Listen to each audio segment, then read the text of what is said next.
Hey everybody, it's Ken Christian, day 22 of the YouTube 90-day challenge. And I want to let you know that I received a really interesting, long, and thoughtful message from somebody who's been following the 90-day challenge. And they had some interesting questions they posed. First of all, they said when they started watching the videos, they weren't at all sure what a 90-day challenge was. They didn't know if they were going to be watching me try to recruit them into a cause that I had, that I was pursuing. But they went on to say that as they came to understand what was going on and what the challenge was as they knew it, that they thought it would be really helpful for me to say to somebody who might be watching, in fact, to do a video in which I talked about how you can choose, how you can pick what you might want to do as a challenge, a 90-day challenge, because I've been nudging you toward doing a 90-day challenge, enticing you if I could, and letting you know that I'm really impressed with the results. And I keep saying that, and it's because day by day I am. But here's the way I'm going to do this. I'm going to take apart that question and perhaps do a series of videos related to this because I think it's intriguing. How do you pick a challenge if you're going to do a 90-day challenge? What would you choose to do? And here's where I'm going to start. I'm going to start with the challenge that is presented simply by doing anything 90 days that involves your having to follow several steps in a process to complete it, having you to squeeze it into a day, no matter what the rest of your schedule is, having to deal with travel and all the other things. That is a challenge in itself. Now, I haven't mentioned it on this YouTube challenge. I'm actually the author of a book, Your Own Worst Enemy, Breaking the Habit of Adult Underachievement. And in that book, one of the things I talk about is if you really want to perform better and have more success and achieve more in your life with your talent and your gifts and your opportunities, one way to do it is to develop master skills. There are a series of skills that are so fundamental that I call them master skills, because if you have those skills, you do everything better, more thoroughly, more completely, more fully, and you achieve better outcomes. And among those master skills are the skills of order and attention. Terribly important that you be able to maintain some kind of ordered existence in order to get things done. And you can combine that with wild frenzies of creativity and fantasy and so on.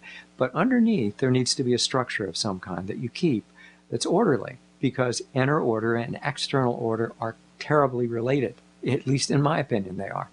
And it's been my experience. And with the people I've worked with, the more order you have, the less likely it is you're going to miss something or whatever. And it requires order to follow through on this challenge. As crazy and chaotic and hectic as your day may be, you've got to do certain things. You've got to plan certain things. So it strengthens that quality of order. But persistence and consistency are also master skills, and so is attention. And these skills are really related to how you create habits. And in my book, I talk about habits as things that you need to value more, because everybody's always talking about bad habits. But if you didn't have habits, you wouldn't have a life, because you have virtually no, besides the sucking reflex, instincts to guide you. And every other being on Earth besides us has seemingly quite a good handful of basic instincts, but we're really limited. So we substitute an inexhaustible amount of different kinds of programming that we can do, and we program ourselves in ways that we don't intend to. Plus, we absorb information that we don't intend to. So deciding to develop a habit is using a strength that you have as a human being, but using it in the service of some goal you have personally, not just what you've absorbed from the outside world. So now, this may be getting a little geeky and technical for you, but here's what I'm saying. To do a 90-day challenge and to put up a video every day on YouTube, if you choose to do a YouTube challenge, is really strongly moving you toward getting more persistent, more consistent, following through things that really produce success in your life across the board.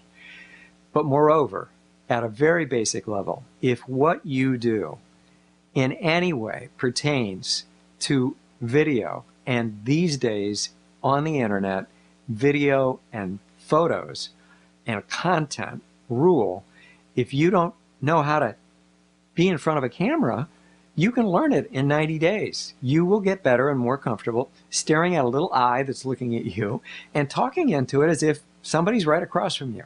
I'm getting better. I can feel it. And so that's one thing that comes from it too. And I would say, for starters, to do a YouTube challenge is very powerful because of that need for persistency, consistency, the public promise, putting yourself out there, and all the ins and outs that can happen. It builds muscle that you can use for persistence in other areas. And I'm discovering that some challenges that annoy me, I now kind of rub my hands together and say, isn't it going to be interesting to see how I solve this? And I look forward to it, and I'm more optimistic that, in fact, I have the capability to stay with something, even when it goes wildly difficult, even when it's techie, and that's, as I've mentioned before, not been in the past my strongest suit. But, you know, I'm coming up on the side a little bit here. I'm getting better at that too. So that's a start to the question of what should your challenge be and how could you pick one. And I'm going to continue with this tomorrow and in following days. And give me feedback if you like this theme, and I'll work it some more. Okay, day 22, that's it. That's all for now. Look forward to seeing you tomorrow. Bye.